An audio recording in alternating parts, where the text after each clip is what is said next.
গঙ্গাসাগর মেলার ব্যাপারে আপনারা জানেন যে গড়ে তোলা হয়েছে কাকদ্বীপ লট 8 একটি নতুন স্থায়ী জেটি।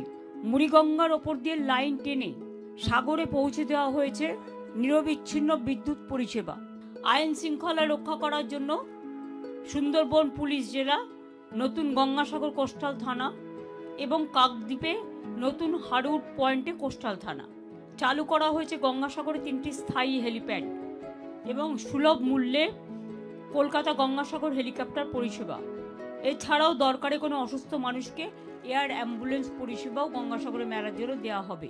এবারে মেলায় পুণ্যার্থীদের জন্য 2250টি সরকারি বাস, 250টি বেসরকারি বাস, 9টি বার্জ, 32টি ভেসেল, 100টি লঞ্চ ও 21টি জেটি ব্যবহার করা হবে। সব বিকেলে বার্জ, ভেসেল, লঞ্চে জিপিএস ট্র্যাকিং এবং স্যাটেলাইট ট্র্যাকিংয়ের ব্যবস্থা থাকবে।